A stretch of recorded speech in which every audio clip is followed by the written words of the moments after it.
John Solano rises at 2 o'clock every morning to deliver newspapers. He gave this interview after returning from his daily paper route.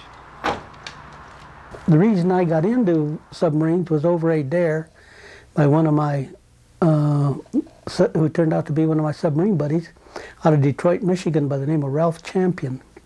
And we're watching a movie as we're being indoctrinated into the service, what they call boot camp. And he says to me, he says, it was a regular John Wayne special. And he says to me, he said, John, he says, we go and talk to the captain about joining submarine service. I says, I will if you will, and this is how it all started. Our longest patrol on the Tenosa towards the end of the war was 74 days. They were strictly diesel. Nuclear subs were unheard of. That came much later. Getting used to serving aboard a sub, your claustrophobia and all that, it takes some doing, that it does. I'll always remember that on my first dive, they don't assign you a watch, and I'm standing in between two sets of bunks, and as they said, hollered dive, my first impression, I didn't know really what to expect, but the minute we went into the dive, my two hands grabbed a hold of one bunk on one hand and one bunk on the other, and for about 2 or 3 days, I had the impression of those bunks on my hand, just trying to work myself through it. Battle alarm goes off, and you're just so busy doing what has to be done, and that you just about forget everything except for what you're doing.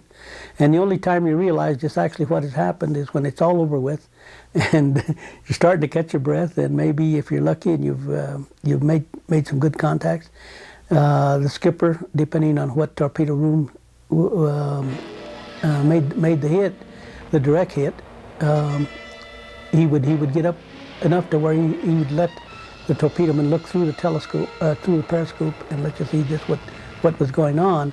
And sinking at night, especially an oil ship, an oil tanker, things like that, was almost reminds me today of a 4th of July fireworks. That's what it looks like at sea at night.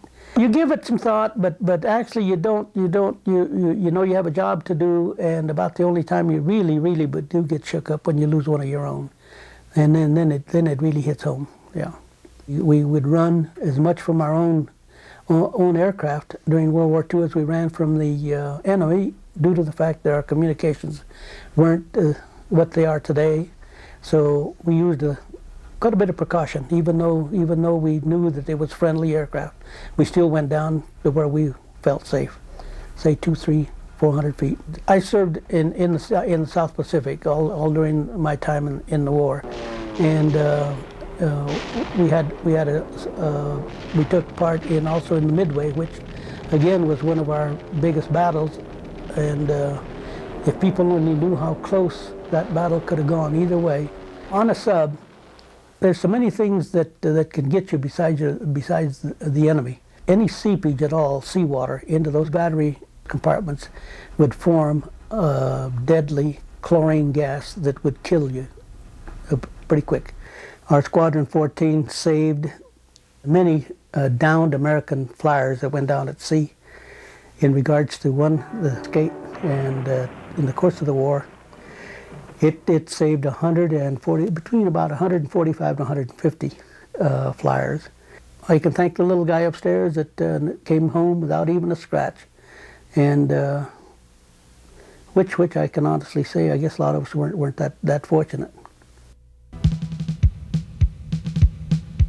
Hello, I'm Private Joe Rodriguez from Santa Fe, New Mexico. You that didn't come back, and you that are not here today, I'm very proud to stand in front of the flag representing all of you.